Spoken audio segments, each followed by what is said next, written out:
Hello everyone, so today we are going to have another lesson in highway engineering. But first, I would like to introduce myself. I am Kyla Manansala, together with my group mates Francis Dela Cruz, Mary Claire Nevalga, Monica Quijano, and Aaron Dexter Uzi. So our topic for today talks about the highway design of vertical curves. So yeah. So kung makikita natin, itong figure na to or itong image na to is very familiar sa atin, no? Lalong-lalo na sa ating mga transportation engineers. Kasi ito yung mostly nagba-viral sa social media na nagtatanong yung mga tao, bakit nga ba kailangan naka-curve pa yung daan or bakit kailangan may curves yung daan knowing na pwede naman siya isang straight line lang. Okay? So, maraming image na kumakalat na ganun yung mostly na tanong. So, mamaya, throughout the discussion, malalaman natin kung bakit nga ba kailangan specifically vertical curves. Okay, so una, what is a vertical curve? A vertical curve provides a transition between two sloped roadways, allowing a vehicle to negotiate the elevation rate change at a gradual rate rather than a sharp cut.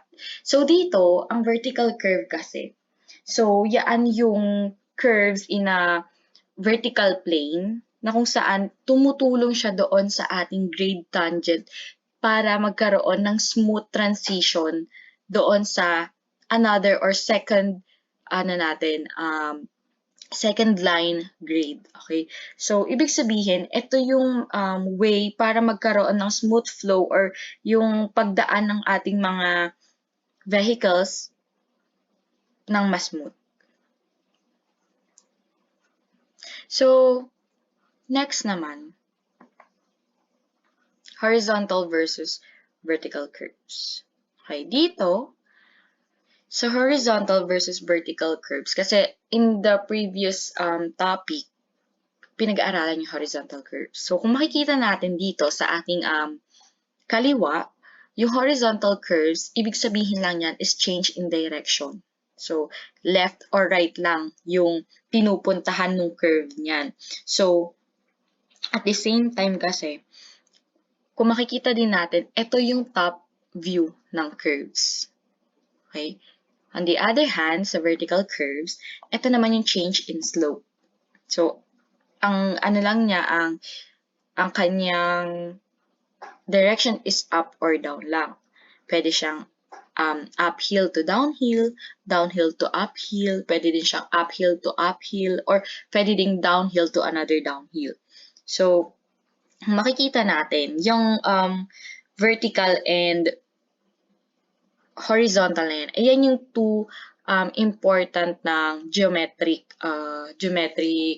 design sa curves or sa roadways. So, ngayon,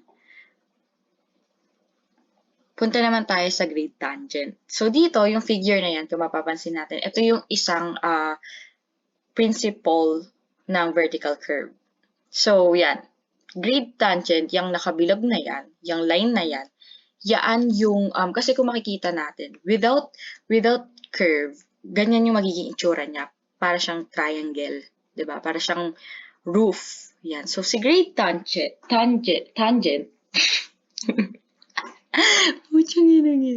so, si grade tangent, makakat naman siguro. No? Yan talaga. So, yun nga. So, knowing na ang vertical curves ay merong constant slope dahil kinokonekta lang naman niya yung road na pataas or pababa. So, meron siyang constant slope nga. So, yung constant slope na yun is tinatawag na grade tangent or yan. So, next naman, gradient or grade. Si gradient or grade, yun naman yung rate of slope ni grade tangent. Diba? So, mostly, it is represented using a percentage. So, pwede siyang per percent, 6%, yan. So, ganun nila nire-represent ang rate of slope. So, next naman is grade ascending and grade descending. So, kapag ang grade is pataas, so increasing siya, no? Ayan, katulad ng grade tangent natin dito ng una. sa first line natin, grade line natin, ascending siya. So, it means kaya plus or positive yung sign na meron siya. Then, next naman, grade ascending, katulad nung second, grade tangent, pababa siya. So, minus or negative yung sign niya. Pero, yung mga sign na yan, it doesn't affect the formulation ng vertical curves. Okay? Ibig sabihin lang niyan is yung direction niya, if pataas ba siya or pababa. So, yun lang naman yung nire-represent ng signs. Next is types of vertical curves. So, meron tayong two types, the crest vertical curves and sub vertical curves. So, yung vertical curves at the crest or the top of a hill, yan, katulad yan, tinatawag siyang summit curves or over vertical curves since pa-convex yung style niya. Okay? So, ayan, mayroong example dyan, kung makikita natin, naka-positive yung pangalawang curve dyan because pataas siya. Yung unang grade line niya at pangalawang grade line niya is ascending. So, positive yung ating gradient. Dito naman sa pangalawa, summit curve din siya, pero pababa naman siya. So, both gradient is in negative sign. Okay. Next naman is sag vertical curves. So, yung sag vertical curves, ito naman yung bottom of a hill or dip. So, pwede rin natin siyang tawaging under verticals. So, yan. Kung makikita nyo dyan, from negative grade line to positive grade line. So, doon din natin ma-identify kung anong klaseng vertical curve siya doon sa ating grade line na given. Kung ang first grade line natin na given is in positive, ibig sabihin, automatic na yon na crest vertical or naka-convex yung ating curve. Kapag naman negative yung unang grade line, automatic naka-concave yung ating curve. So, ayan, ganun lang din. Pababa na pa-concave, so negative, then pataas na pa-concave is positive. So, yan. So, balik tayo dun sa una nating question. Kasi dun natin malalaman kung ano ba yung importance, kung bakit natin kailangan pag-aralan, or kung bakit natin kailangan malaman yung paggamit ng curves. Okay. So, ayan. So, yun nga. Kasi bilang civil engineers, transportation engineers, or kahit tayong mga nag-aaral pa lang ng civil engineering, it is necessary for us na alam natin yung appropriate or proper curve na gagamitin natin to ensure the safety ng mga road users. We need to ensure na yung slope natin or yung slope ng road is hindi siya super steep. Super steep. Hindi siya sobrang steep. Okay, ulit yon. Cut mo yon.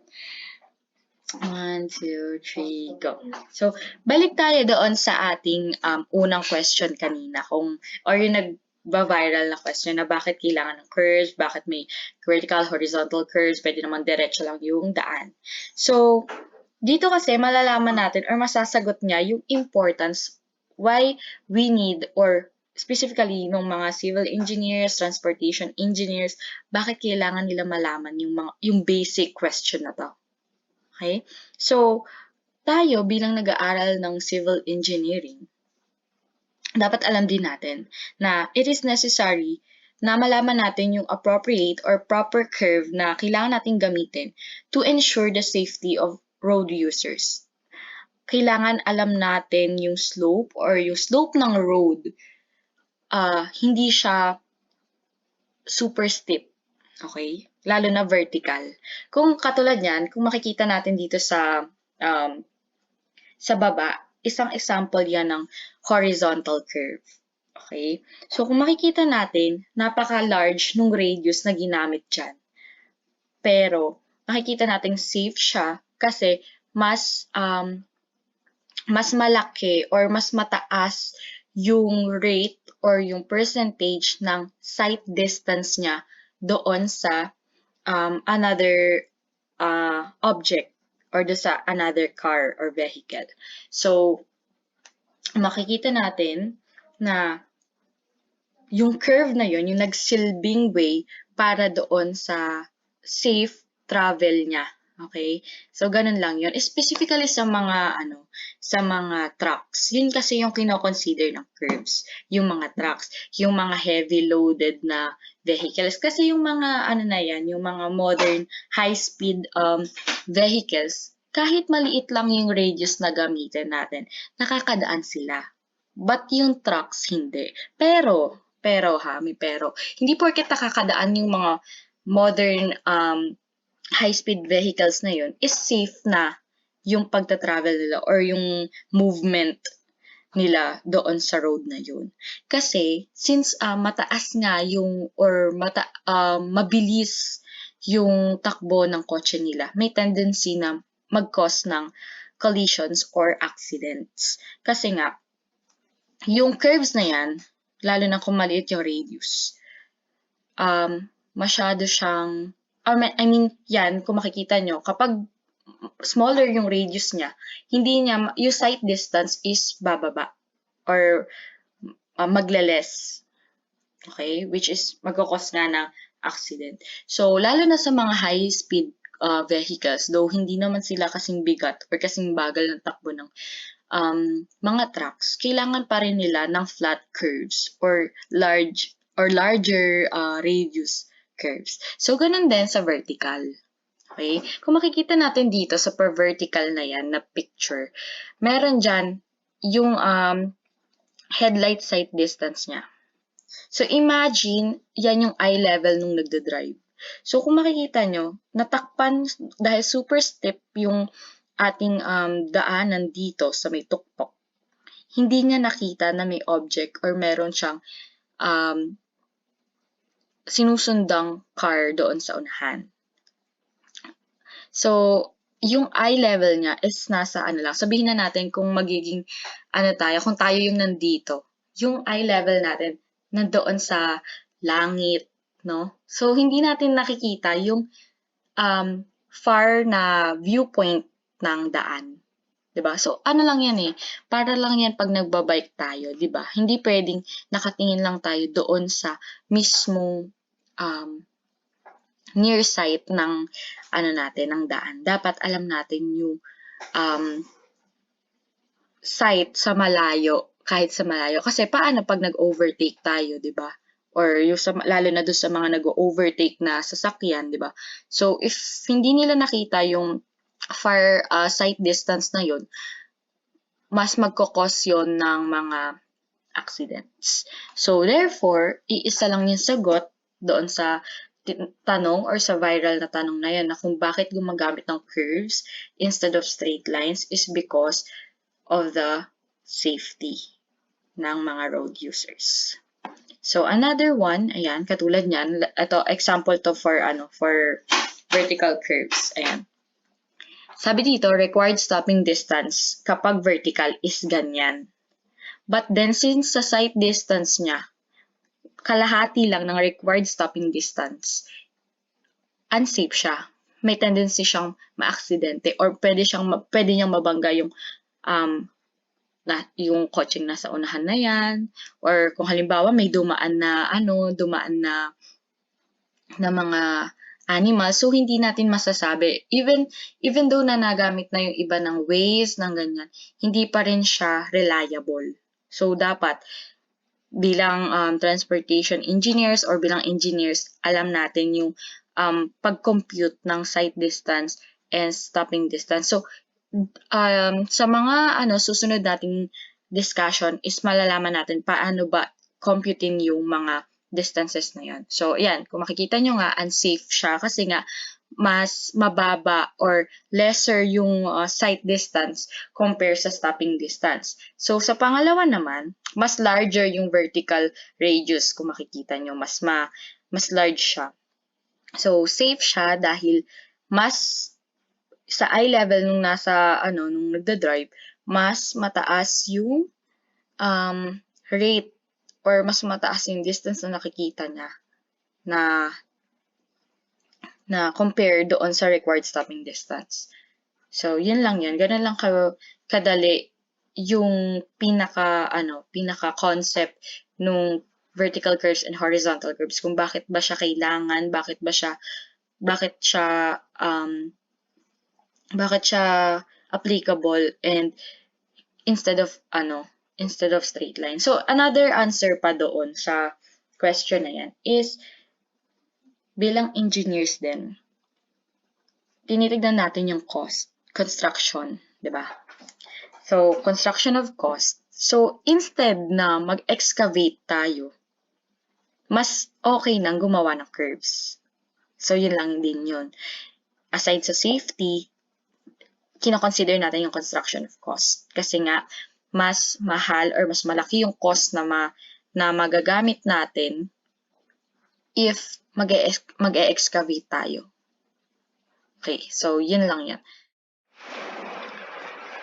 Kyla's done in discussing the general idea of the vertical curve. So now, we will be dealing with one of its type, which is the parabolic curve. So what is parabolic curve? In highway practice, abrupt change in the vertical direction of moving vehicles should be avoided. In order to provide gradual change in its vertical direction, a parabolic vertical curve is adopted on account of its slope, which varies at constant rate with respect to horizontal distances. Next, it is the most commonly used design, especially when designing in a very mountainous area, in order to make sure that we avoid too much excavation. Therefore, we design our road according to the geophysical characteristic of the environment. So, we experience naman, di ba, a steeper road, we also experience a slopey road. And that road is actually designed parabolically. And that's an example of a parabolic curve. So we have two types of it. First one is we have symmetrical parabolic curve, then asymmetrical or also called as unsymmetrical parabolic curve. So first, I discuss muna the symmetrical parabolic curve. So what is it? It is made up of single vertical parabolic curve. This is how a symmetrical parabolic curve looks like. So sabi nito, made up of single vertical parabolic curve. So we can see naman na single lang siya. Iisa lang yung curve niya.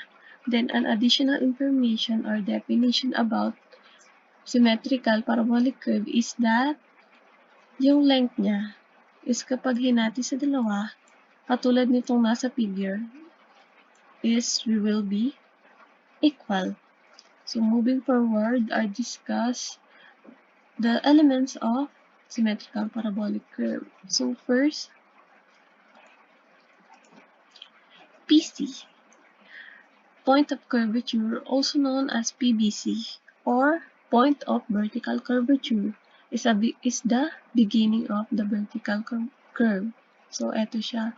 Makikita naman na beginning siya. Siya yung simula ng curve. Here it is. Then next is the PI, or point of intersection of tangents, also called as PBI, or point of vertical intersection. Eto siya. You can see the arrow, no? Dito siya nakalagay. Naka-position. Intersection ng tangent ng PC at intersection ng tangent ng PT. So next is the point of tangency, also known as PBT, or point of vertical tangency or end of the vertical curve. So, dito siya naka-position. Kung ang PC ay ang beginning ng vertical curve, PT naman ay ang end ng vertical curve. So, the next one is the length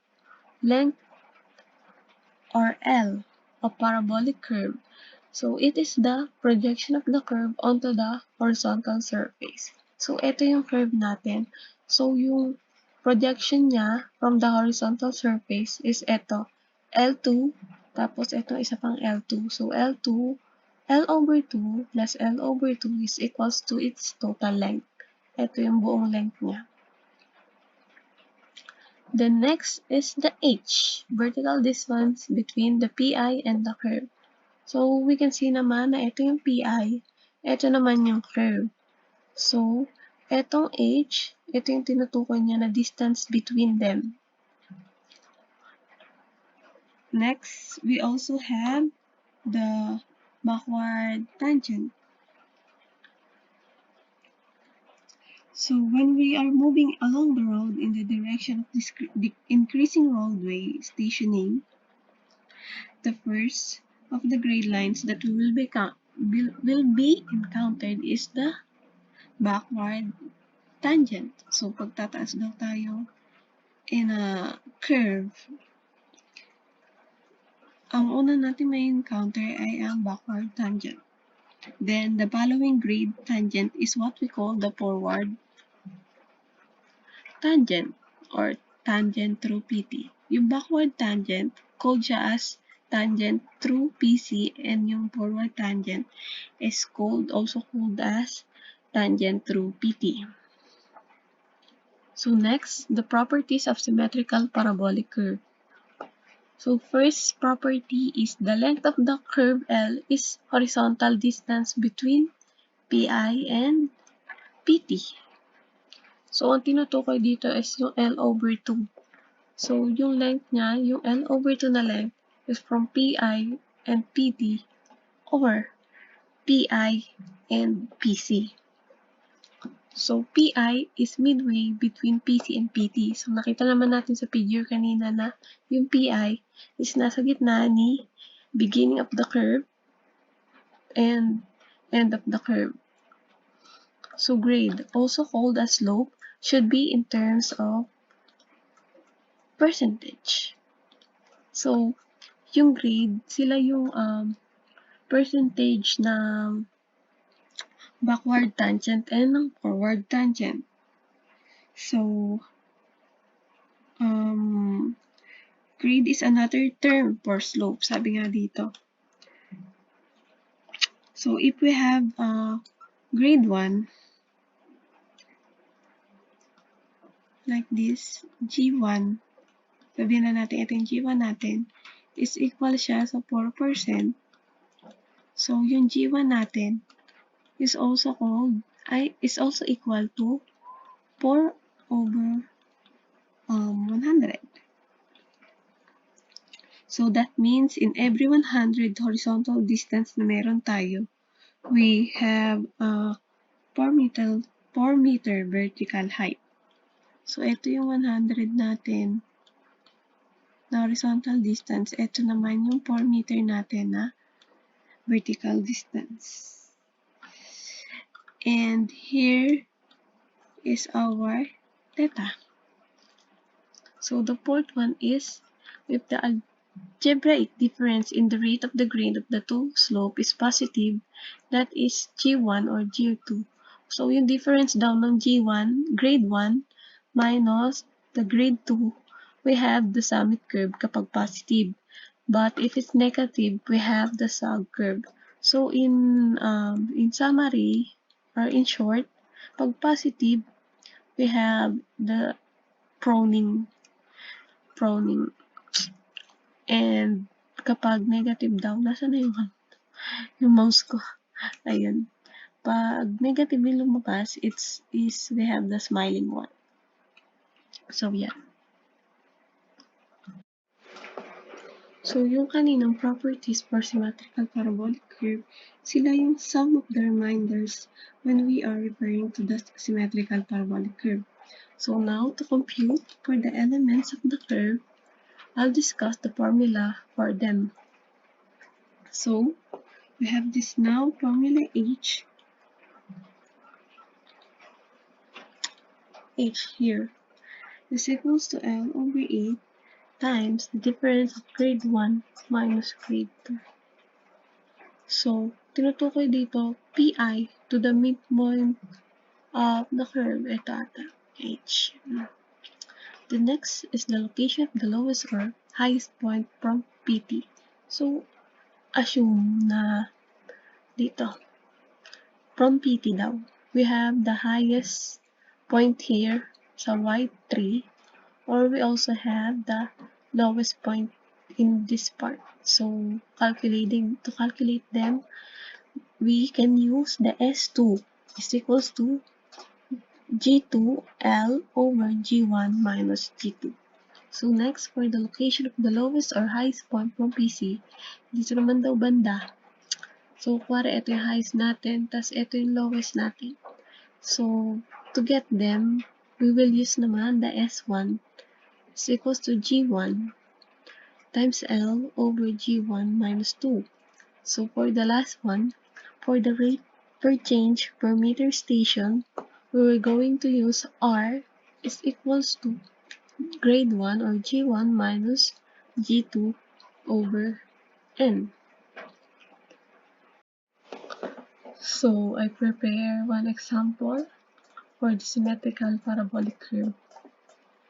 So, the question is, a symmetrical vertical summit curve has a tangent of 4% positive and 2% negative. The allowable rate of change of grade is 0.30% per meter station. Note that the stationing is every 20 meters. So first, compute for the length of the curve, and second, compute the distance of the highest point of the curve from PC. So we have given here, grade 1 is equals to positive 4%, grade 2 is equals to negative 2%, and the rate or R is equal to 0.30. And the stationing is, we have 20 meters apart. So, we're going to draw a figure. So, ito yung ano natin. Yung ating tangents and ito naman yung curve. So, sabi yung G1 natin is 4%. So, yung G2 natin, ito G1, is equals to negative 2. So, kaya siya pababa. Excuse na lang the drawing. So, yan. Ito si our PC. Ito naman si our PT. So, ito naman si our dear PI.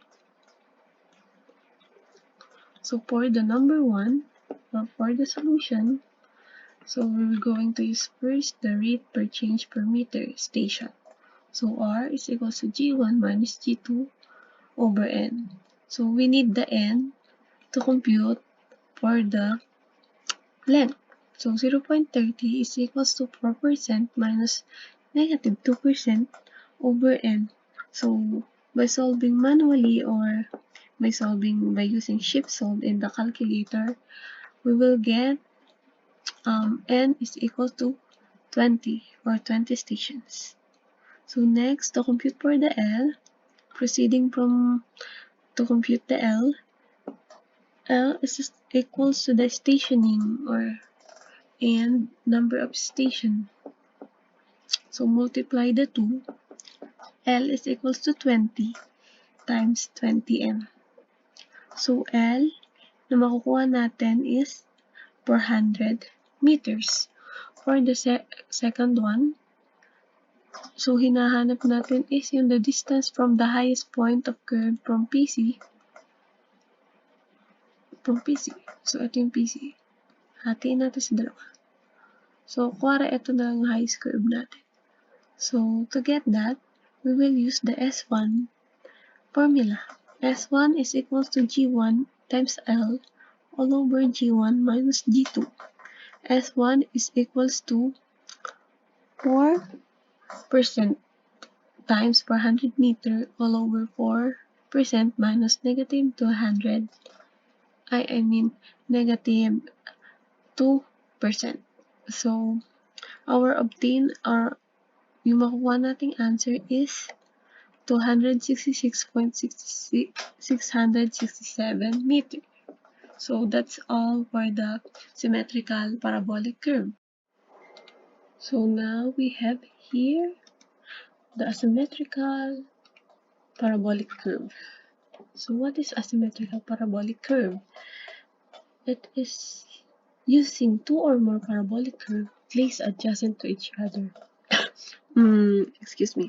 So, kanina, sa symmetrical parabolic curve, gumagamit lang siya ng single parabolic curve, which is opposite nito, dalawa or mahigit pa. So, dalawa ang ginagamit niya parabolic curve.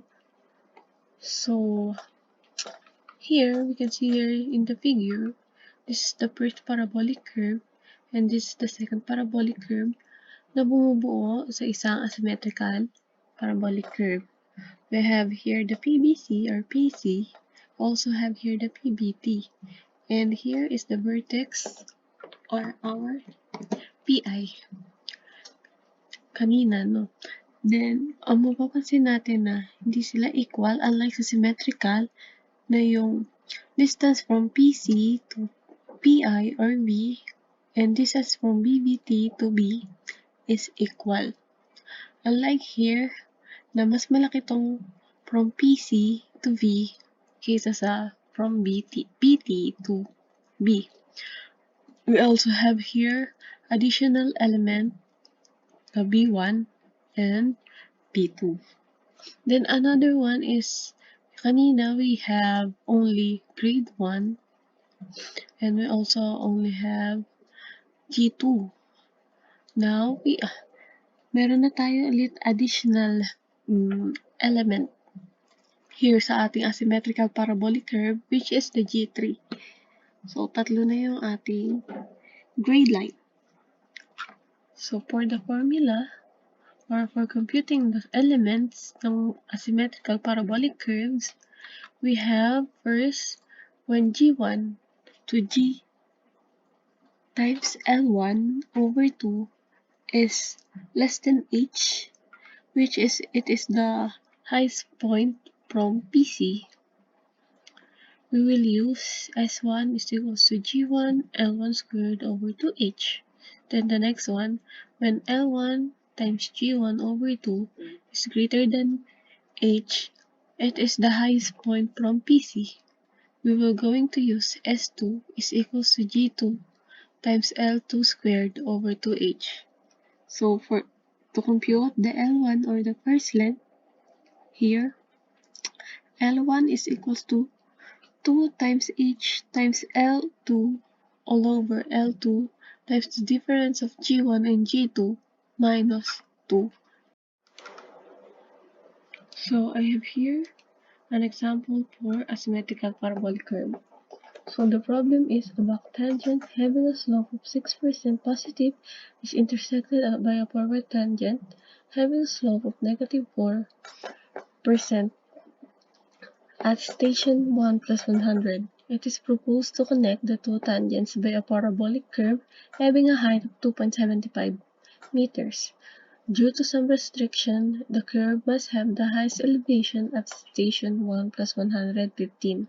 So first, compute the length for the curve L2 and compute for also the other length of the curve, which is the L1. So we have given here G1 is equals to positive 6%, our G2 is equals to negative 4%, H is equals to 2.75 meters, station 1 is equals to 1 plus 100, and station 2 is equals to 1 plus 150. So, illustrating the figure, we have here this. G is equals to 6%, G1, and we also have the negative 4%, which is the G2. Here is our curve. Ito yung ating PC. Ito ang ating PT. Then this is our PI or V. Ito ang ating height na 2.75.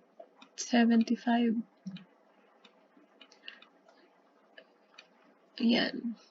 So, dito sa ating PI, sa intersection ng G1 at ng G2, we have the station 1 plus 100.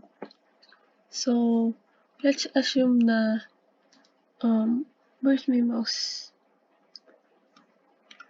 In this part,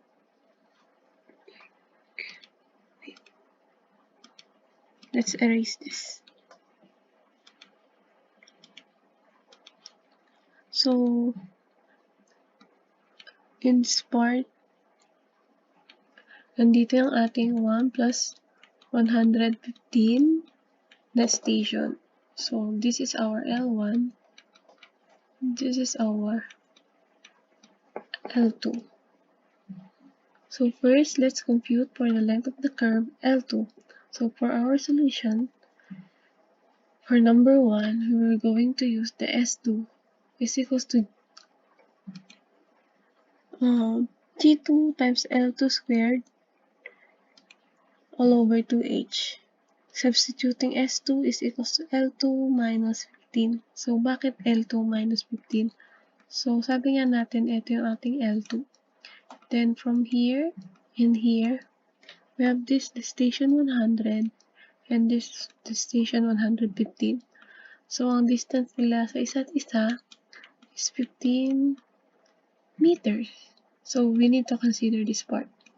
So L2 minus 15 is equals to negative 4% times L2 squared all over 2 times 2.75 meters.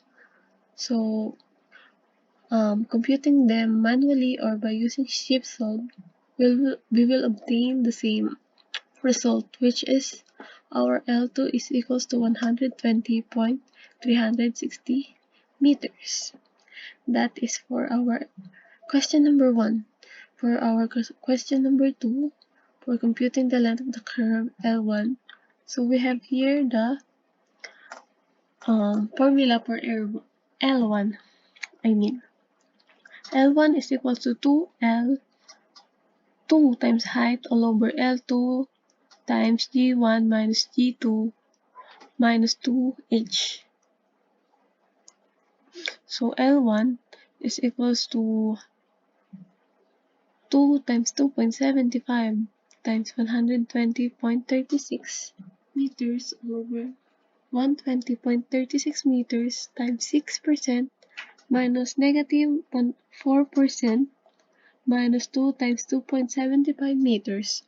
So we will get the result of L1 is equals to 101.282 meters. So that's all for the asymmetrical parabolic curve.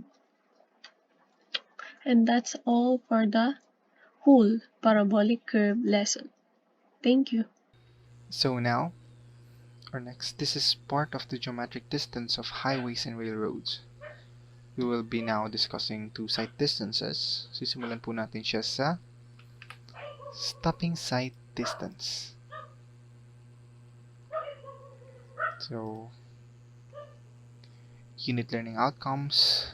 Dito maintindihan natin yung mga factors affecting the stopping sight distances for highway geometry. And kukumputin natin ang stopping sight distance itself.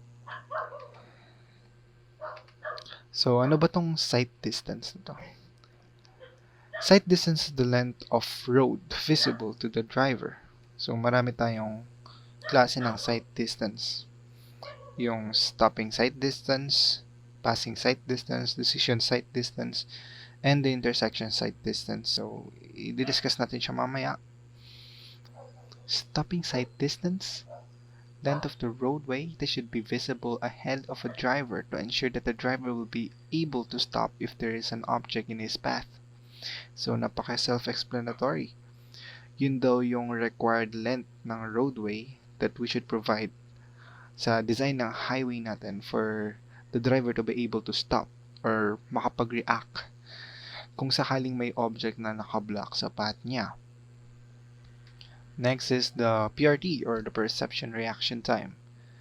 So, kailangan natin tong PRT na to kasi ito yung total time bago makapag-react ang isang human or ang driver to an impending hazard. So, ginagamit natin tong perception time to determine the sight distances, yung safe na speed sa mga intersections, yung timing ng signal sa railroad, yung traffic signal change intervals. So, hindi naman kasi tayo bigla-biglaan mga humans, 'di ba, na stop and go. Meron tayo parang anticipation na level. Kaya nga tayo may green, yellow, red. May yellow palagi. So, ayan, next. Braking distance, isa to sa mga variable para makuha natin ang stopping sight distance. It is the distance covered to reduce speed from an initial speed to a final speed. So, makukuha natin yung braking distance once na ang driver ay umapak dun sa brake pedal. Once the driver was able to step on the brake, dun na tayo mag-start mag-measure ng braking distance. So, pwede natin sabihin na ang initial speed ay yung speed at the start of the brake function. So, kapag pinindot mo yung brake pedal, so magde-decelerate tayo hanggang mag-stop. Yun yung gusto nating mangyari, braking distance. We can say that the final velocity is equal to here, 0. So, sa isang inclined area or sa isang inclined plane, ang braking distance ay minimeasure horizontally. From the moment na tinapakan ni driver ang braking pedal hanggang sa mag-decelerate siya to velocity is equal to 0. So, nakikita natin si Olaf, nag-overlap siya sa final velocity. Kahit nag-brake na itong Tesla truck, and nag-overlap pa rin sa braking distance si Olaf, mababangga pa rin siya. So, ito naman yung mga factors na nakaka-apekto sa braking distance natin. So, of course, friction ng tires and yung kiskisan nila with the road. Also, yung weight ng ating vehicle nakaka-affect din sa friction natin. Sa friction ng momentum ng car. And we have our braking distance, D sub B. For braking distance, we take note of the inclination. We have here the grade or the G. Ito yung para maging slope natin. So, when we say G, that is equal to the grade level or equal din siya sa rise over run or slope. So, dito, yung G is yung magiging rise and always 1 ang magiging run. Para uniform ang notation ng ating G.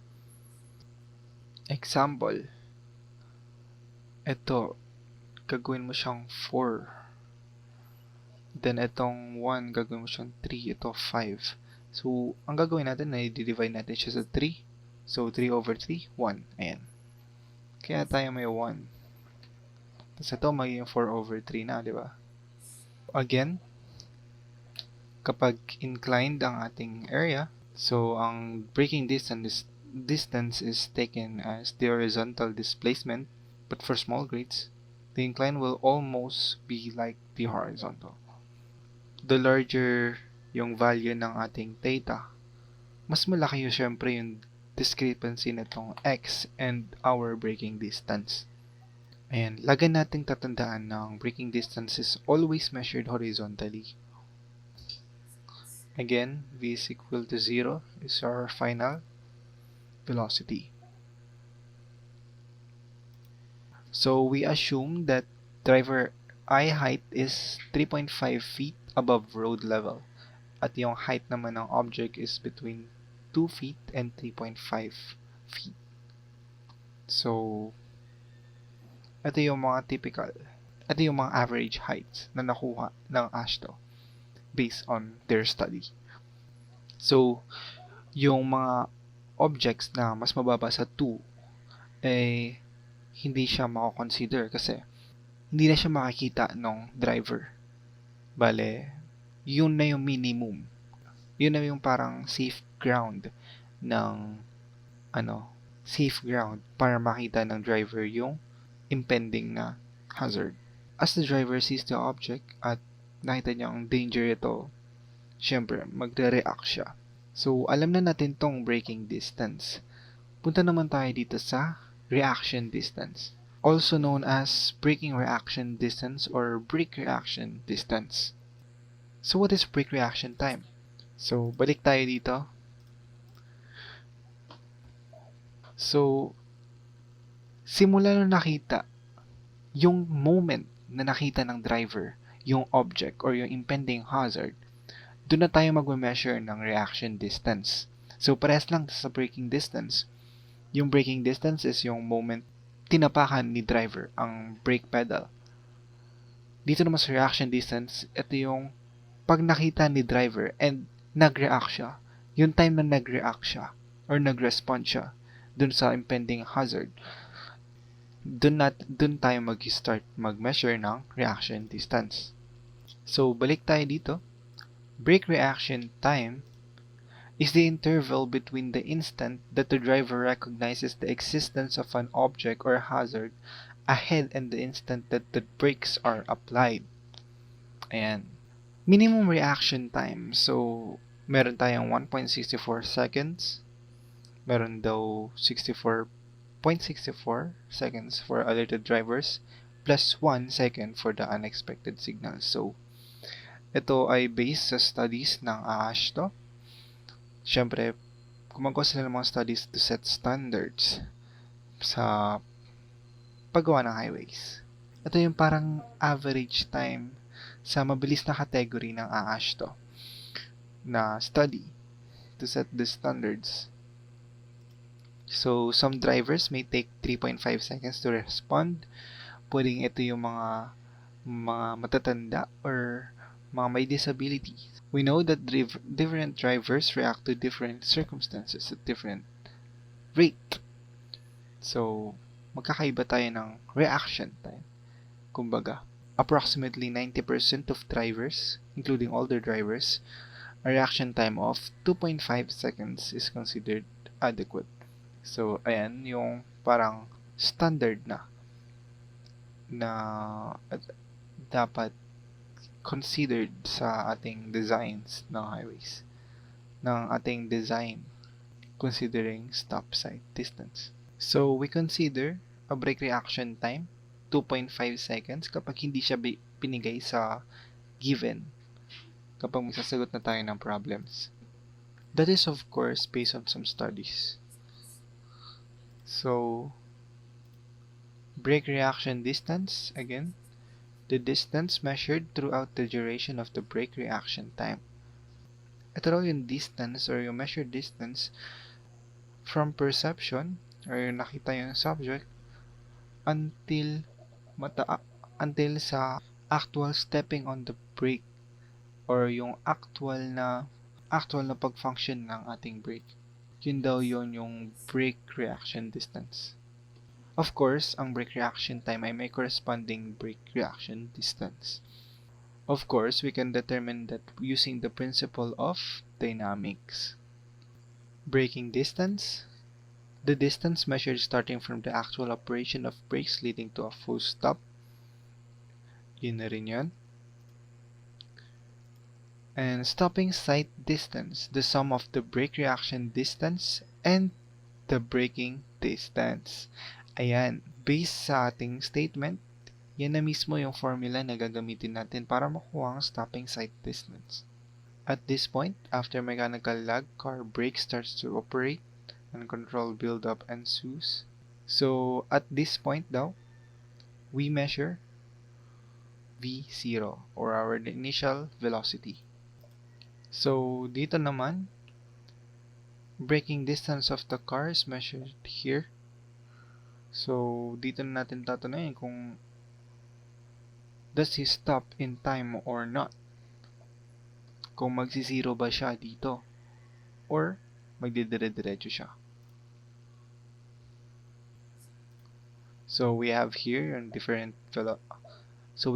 our different velocities. So, after deceleration, of course, we will be having a final velocity of 0. And again, SSD or the stopping sight distance is equal to the reaction distance plus yung braking distance. And pagka-add lang natin sila. So we have two approaches on computing stopping sight distance. So first we have the basic approach, which is in terms of friction.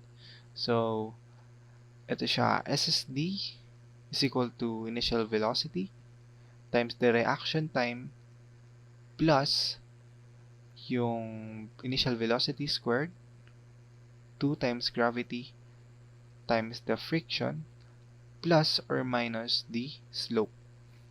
So, yung grade. Itong unang part na to, ito yung formula natin para sa ating reaction distance, breaking reaction distance. Ito namang nasa kanan, ito yung ating breaking distance formula. So, plus or minus tong grade, kapag downhill ang ating slope, gagamitin natin yung negative, kapag uphill naman, positive. Next, we have the Ashto approach. So, parehas lang sila. Pero dito sa Ashto, it is in terms of acceleration. Papalitan lang natin tong friction to acceleration over gravity. So, yun nga, parehas lang. Initial velocity, yung original velocity, TR, breaking reaction time. Acceleration is this deceleration of the vehicle. So, alam natin sa dynamics, kapag deceleration is negative, pero dito, nakalagay na kasi siya, nakaset na siya na A is equal to deceleration. So, positive pa rin ang ilalagay natin. So, G is equal to acceleration due to gravity, 9.81. G, grade or the rise divided by run, or the slope. Ganun pa rin. So, next. So, we have here stopping sight distance on level roadways. So, ang G natin dito ay magiging 0 kasi wala siyang slope. Level siya. Diba?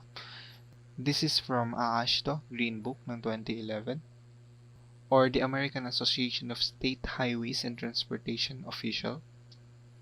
So, there you have your brake reaction time and the brake making distance on level. So, i-add lang natin. So, there you have your brake reaction time. Pag-add lang natin sila. And makuha na natin yung stopping sight distance. Take note na gagamit tayo ng 2.5 seconds kasi ito nga yung nasa 90 percentile ng reaction time ng mga drivers based sa study ng Ashto. And ang deceleration rate natin ay constant of 3.4 meters per second squared or 11.2 feet sa English, feet per second squared. So, ayan, para makalculate natin yung sight distance. Of course, yung nakuha nating sight distance, dapat lalagyan natin ng allowance para mabigyan natin siya ng parang factors of safety.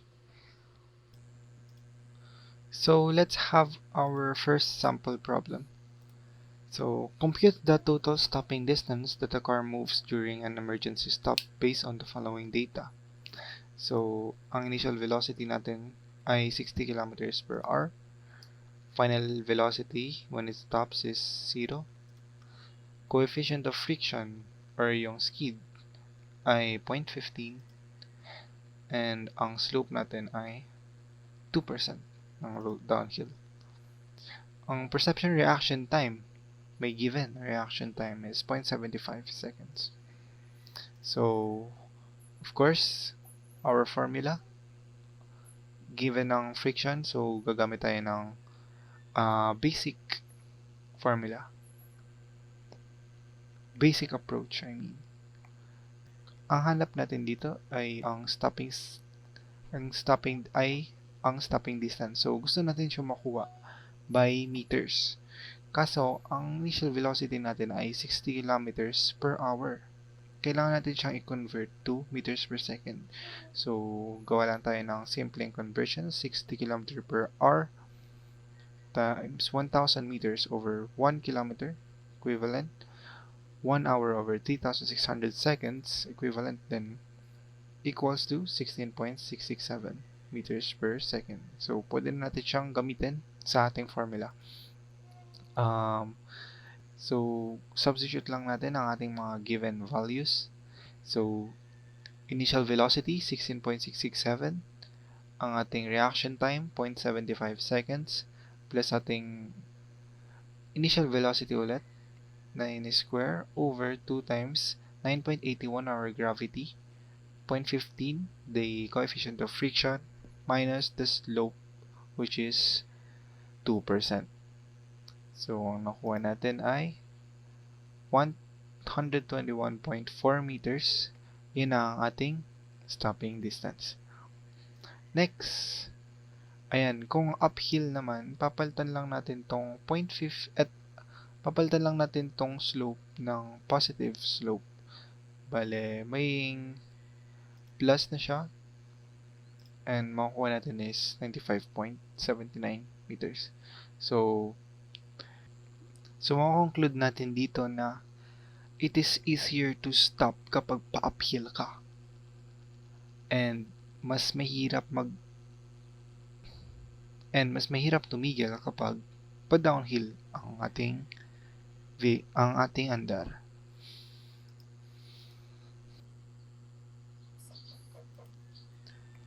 So sample problem number 2.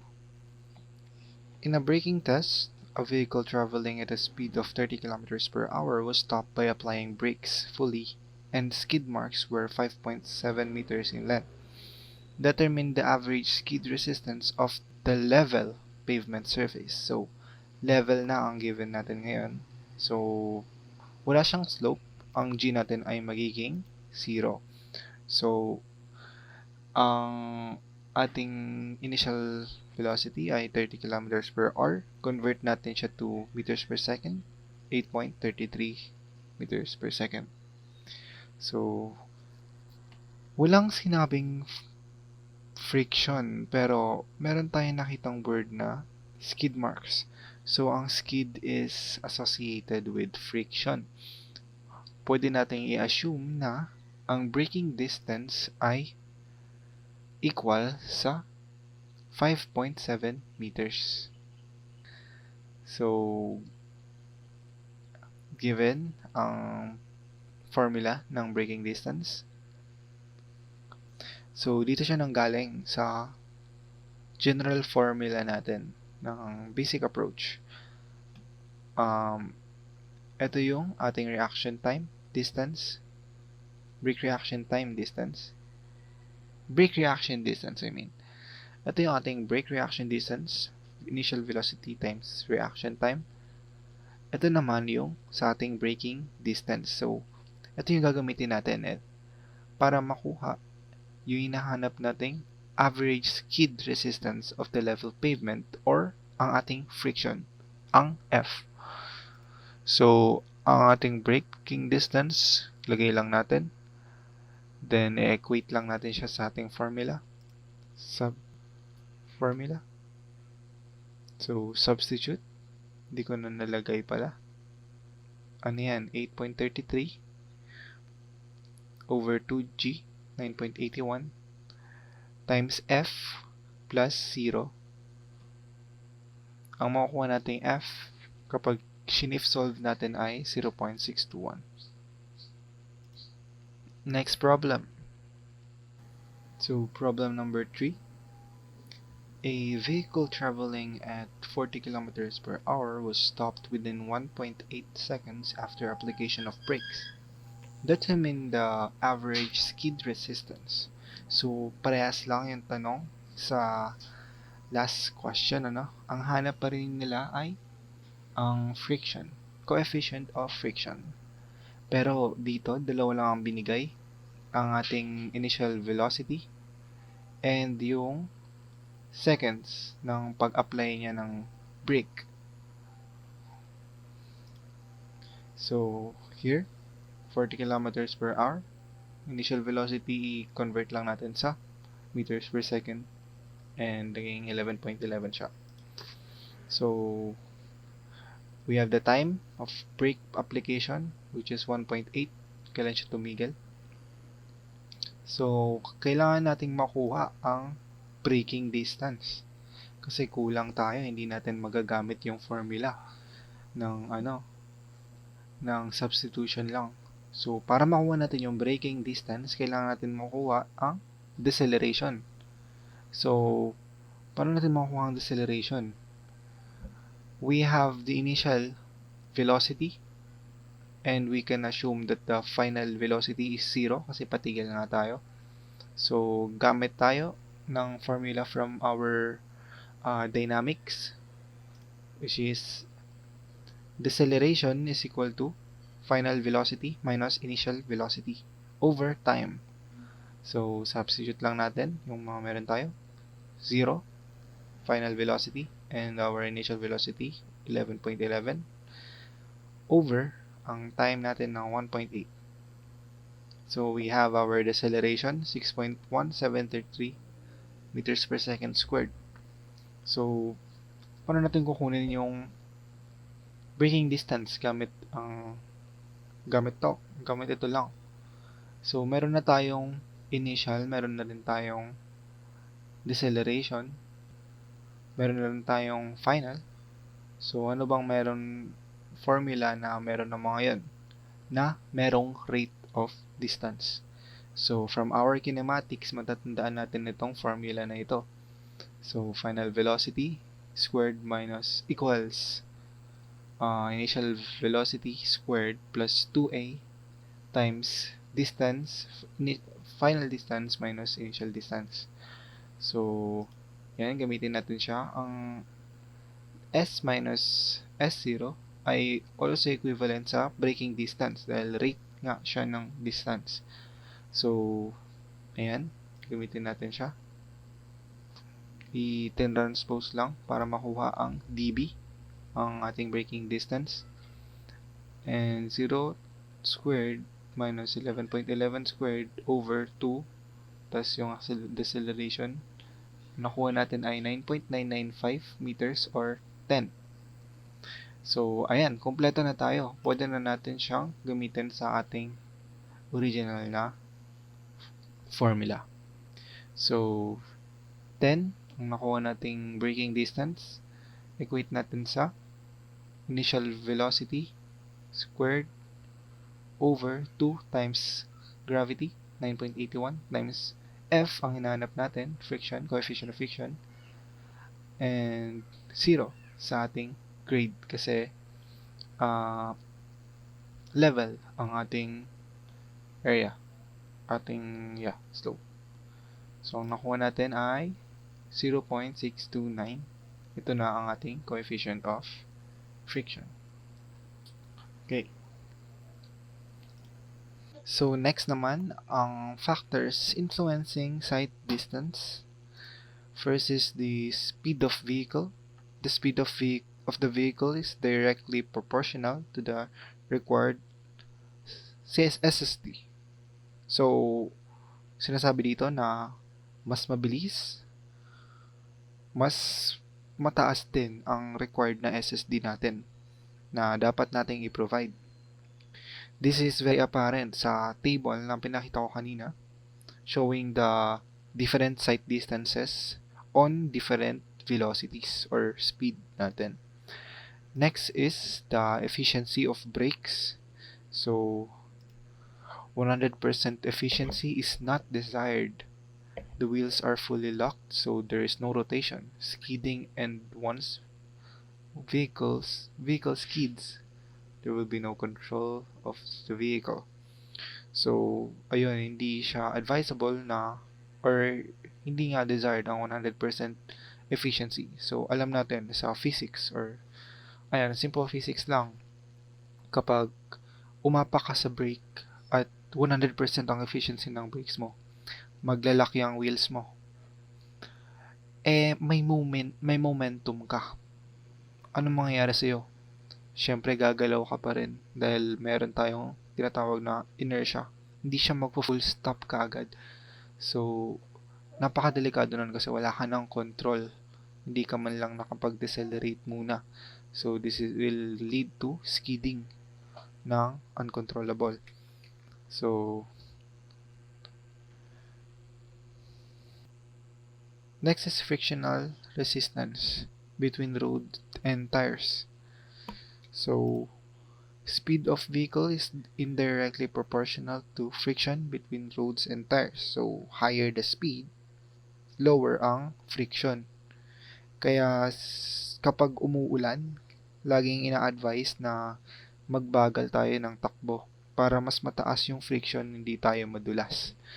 So, also, factor din ang type ng road natin, kung bituminous, macadam, earthen, concrete, and kung ano yung condition niya, kung wet ba siya or dry. Yan nga, yung mga pavements at yung tires natin. So, magkakaiba kasi yan ng coefficient of friction. Kung, ayan, siya. Next is tires type and condition. Kung worn out ba siya, kung flat, o kung may bago siyang treads. So, iba rin ang performance niyan. Also, yung brake efficiency, 0.35 to 0.40 depending on speed, yung parang average. So, mas mataas ang skid, mas mababa ang efficiency.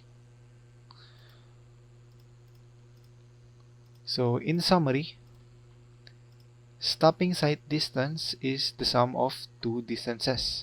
First ay yung reaction time, brake reaction distance I mean, and yung brake distance. So, the distance traversed by the vehicle from the instant the driver sights an object necessitating a stop to the instant the brakes are applied. Or yung reaction. And the distance needed to stop the vehicle from the instant brake application begins, or yung brake distance. These are referred to as brake reaction distance and braking distance respectively. So, yun lang. Next naman, under nito, ang iba't ibang curves sa stopping sight distances, ang crest curve and the sag curve na i-discuss ni Monica. So, yung next naman is yung crest curve and sag curves, which is under sila ng stopping sight distances. First is yung crest curve. Ano nga ba yung crest curve?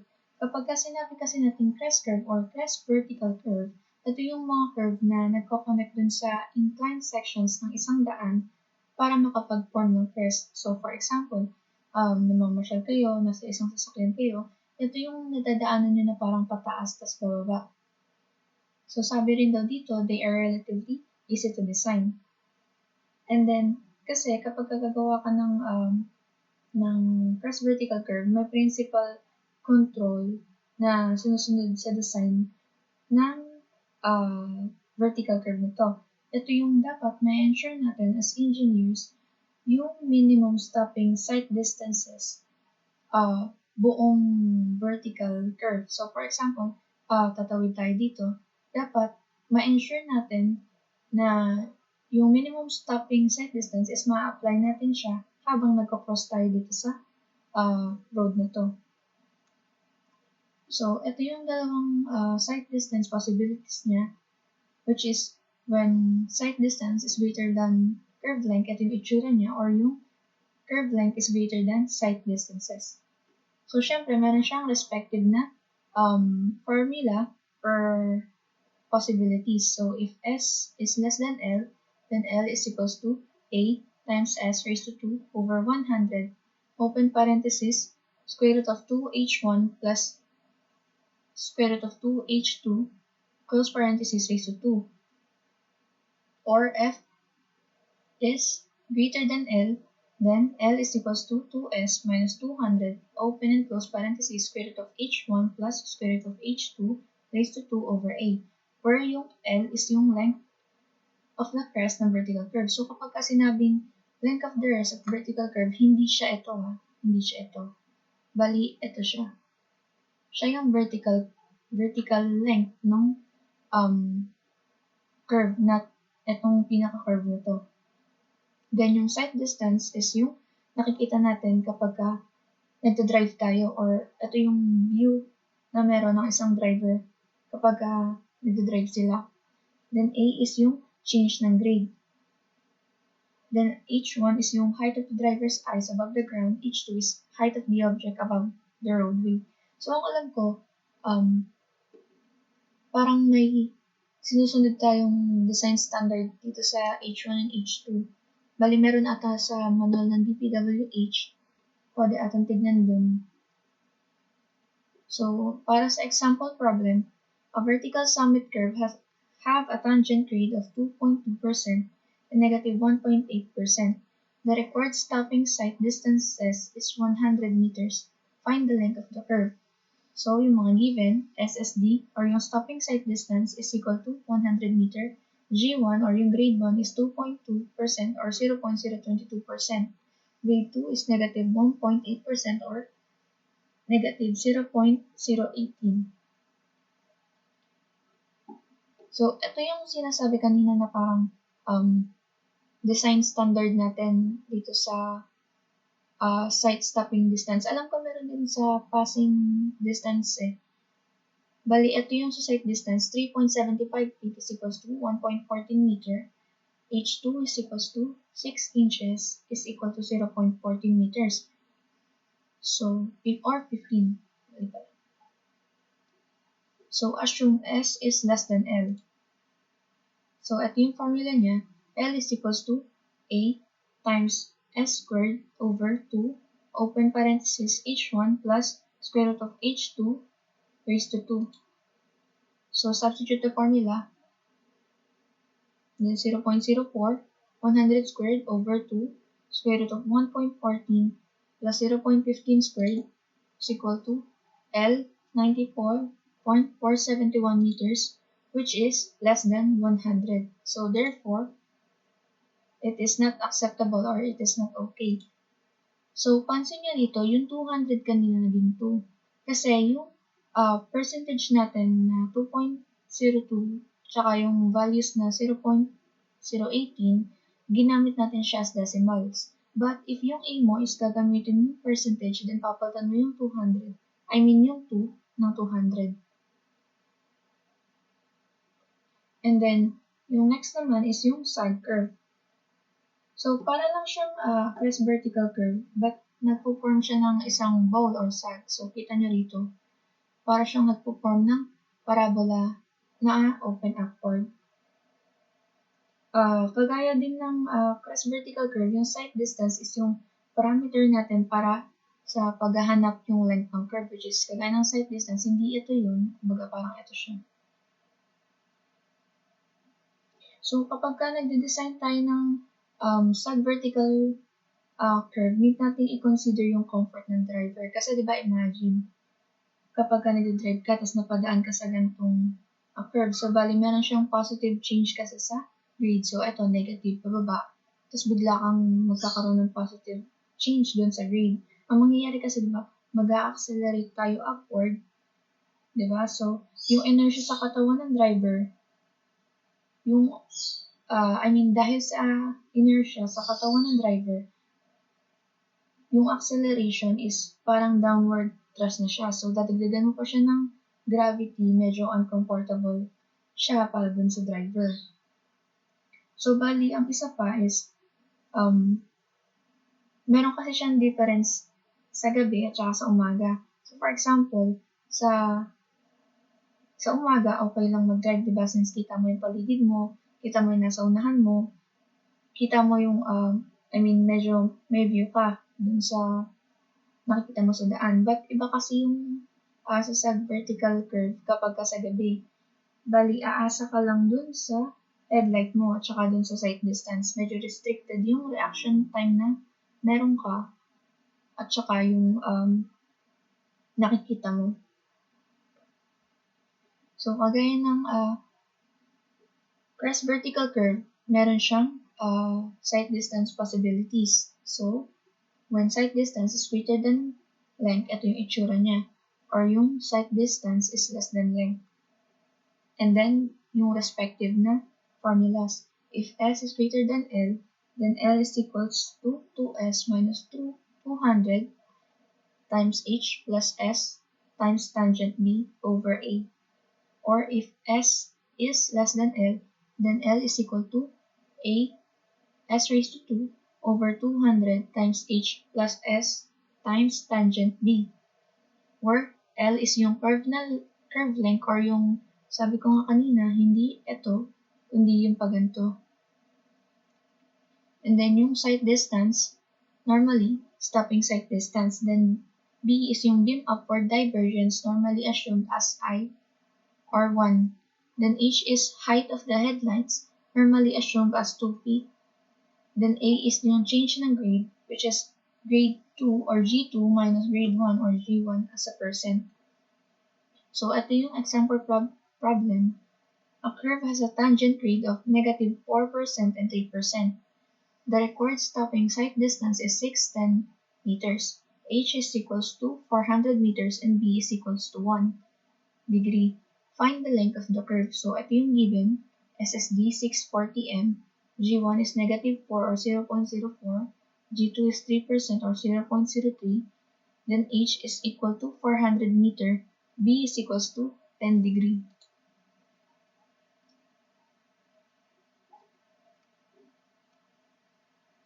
No, mali pala yan. Pakat na lang.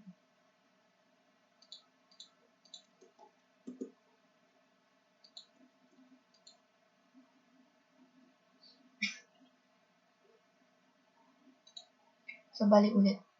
So, para sa example problem, a curve has a tangent grade of negative 4% and 3%. The required stopping sight distance is 610 meter. H is equals to 400 and B is equals to 1 degree. Find the length of the curve. So, ito yung given. SSD is 610 meter. G1, is negative 4% or 0.0%. Ulit.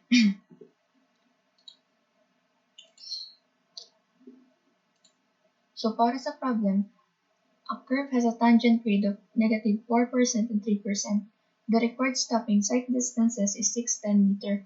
H is equals to 400 and B is equal to 1 degree. Find the length of the curve. So, SSD is 610 meter. G1 is negative 4% or 0.04%.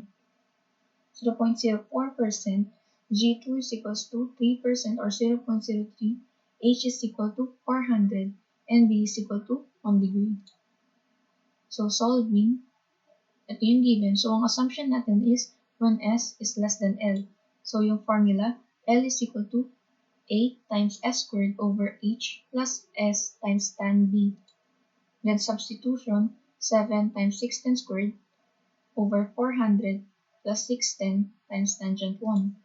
Then, L is equal to 1,929 meters, which is greater than S is equal to 610.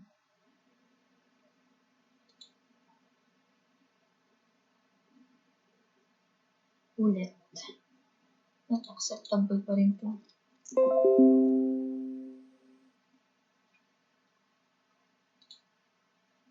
So, valid.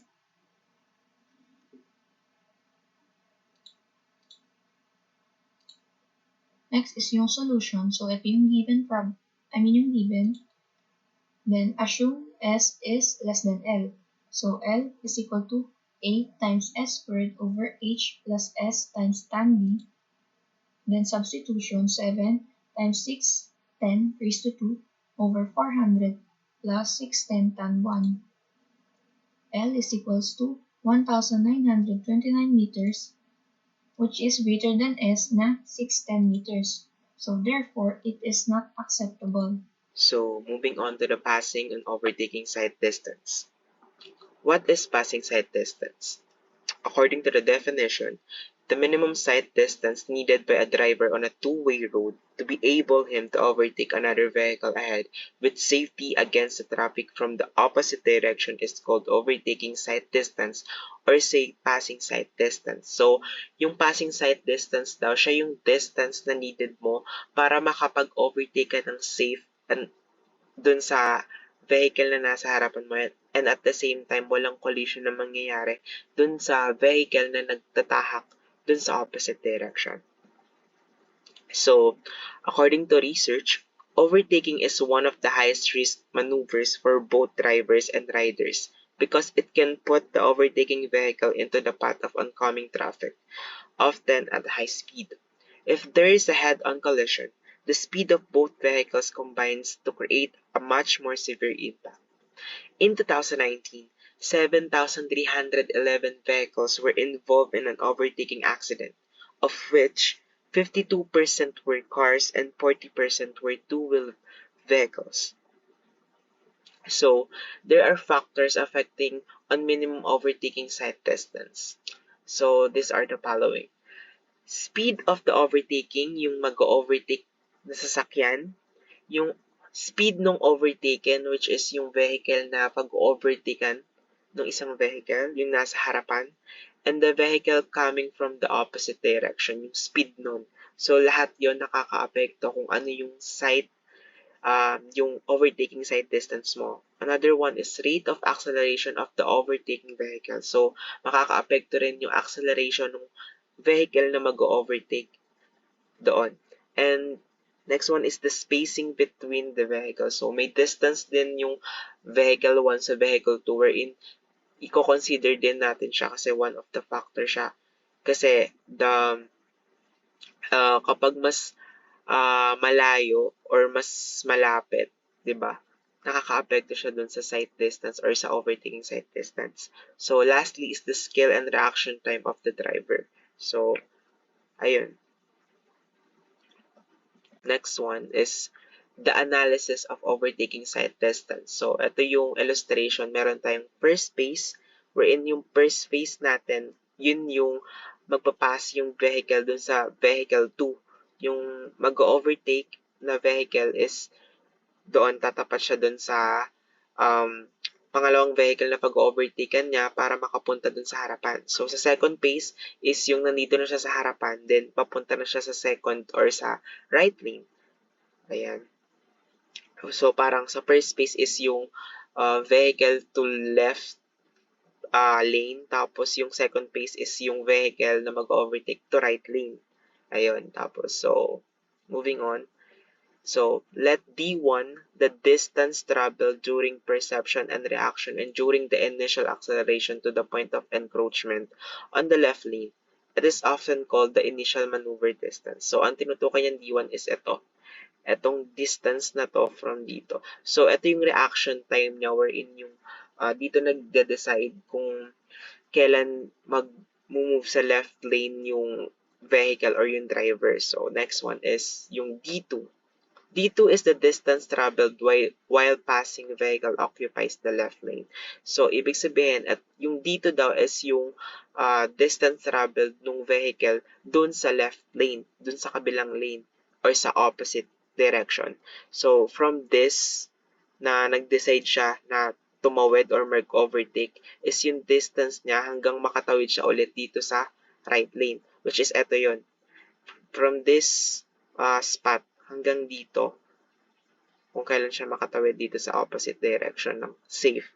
So, next one is yung D3, distance between the passing vehicle at the end of its maneuver and the opposing vehicle, or yung clearance. So, ito na yon, yung D3, ito yung distance na yon, yung kapag na siya, yung nakatawid na sa right lane, which is yung called as clearance. Then, yung D4 is the distance traveled by an opposing vehicle for 2/3 of the time the passing vehicle occupies the left lane or the 2/3 of the time to complete D2. So, itong D4 daw, itong distance ng D4 is makukuha natin from the 2/3 of itong D2, yung distance ng D2, 2/3 nun is yung value ng D4.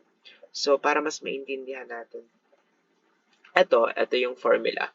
May formula to compute the PST or the passing sight distance. So, as you can see, dito sa chart is yung initial acceleration, which is yung D1, is nandito sa, sa part na yan.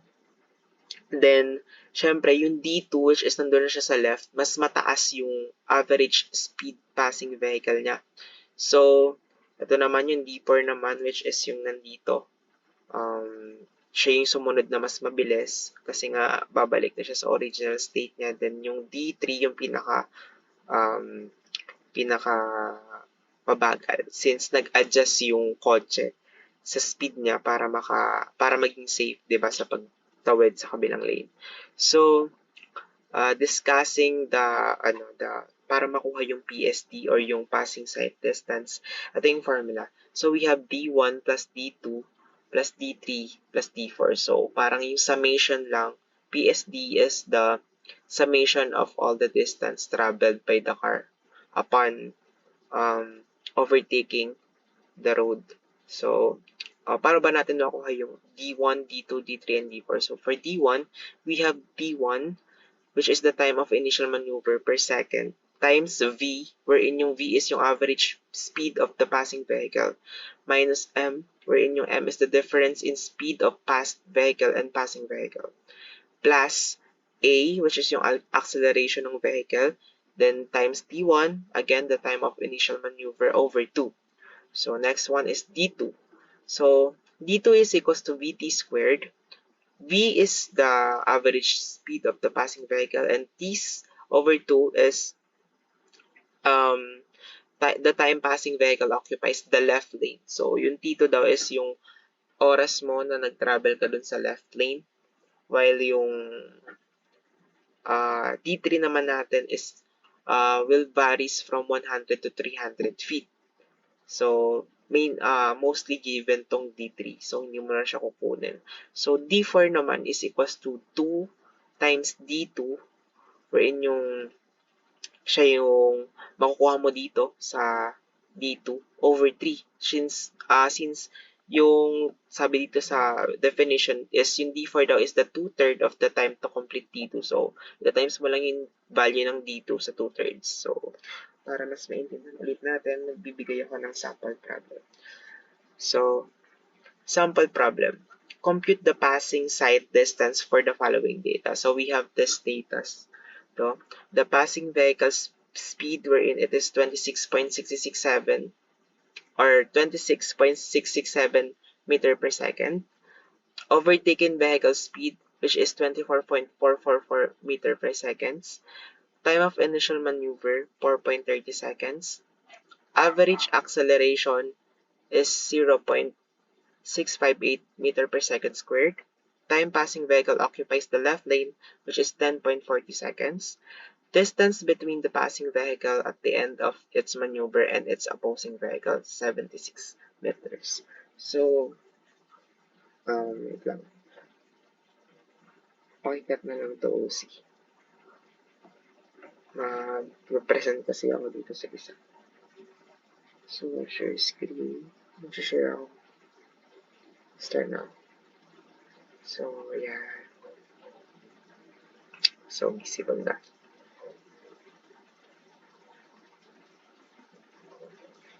So, ayan.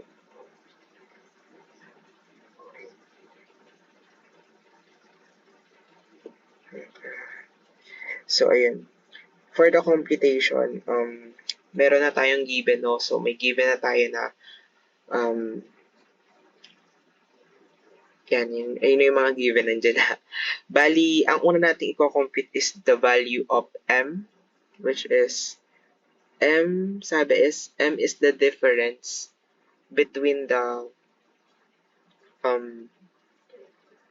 passing vehicle speed and the overtaken vehicle speed. So, bali 26.667 minus 24.444 is equals to, it will give me 2.223 meter per seconds.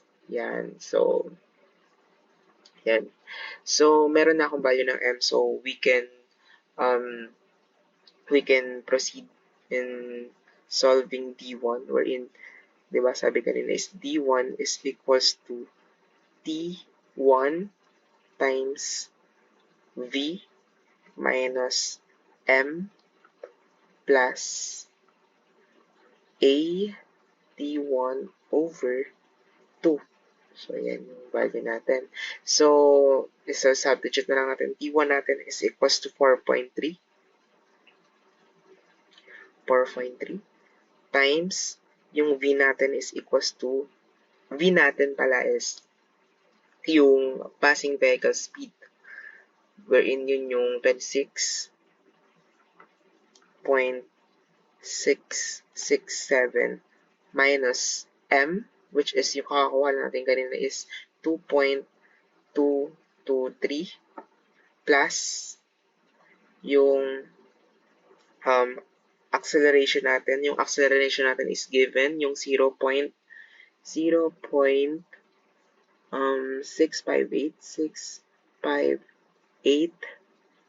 times natin siya sa T1, which is 4.3, di ba? 4.3 over 2. Yan. Yan. So, sa calculator ko, ang lumabas is 111.192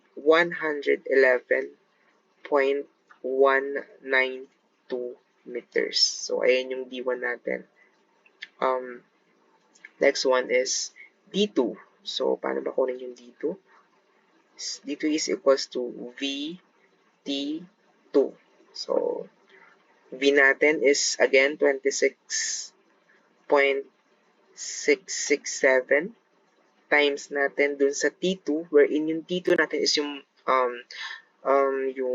time na nag-travel yung vehicle sa left lane, which is yung 10.40 seconds. So, sa calculator, it will give me to 277.337 meters. So, ito yun. Yun yung distance nung D2. So, next one is D3. D3 natin is given, which is yung 76 meter distance between the passing vehicle at the end of its maneuver and its opposing vehicle. Yun yun. Given na siya. 76 meter. So, D4 natin is yung 2/3 ng ating D2. So, it is equals to 2/3 times yung D2 natin, which is itong 277.337. So, it will give me 184.891 meter. So, since meron na tayong value ng D1, D2, D3, and D4, we can proceed na sa pag-solve ng PSD. Wherein PSD is equals to the summation of the distance traveled by the vehicle upon overtaking, which is D1 plus D2 plus D3 plus D4. Yan. So, ang value ng D1 natin, again, is 111.192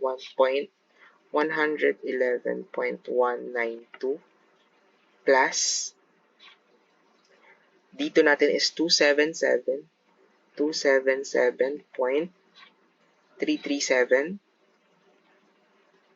plus yung D3 natin, which is 76 plus 184, yung D4 natin is 184.891.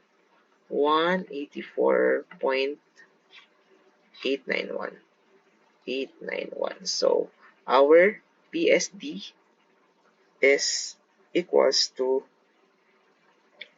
649.42 meters. So, ayun. Ganun lang kasimple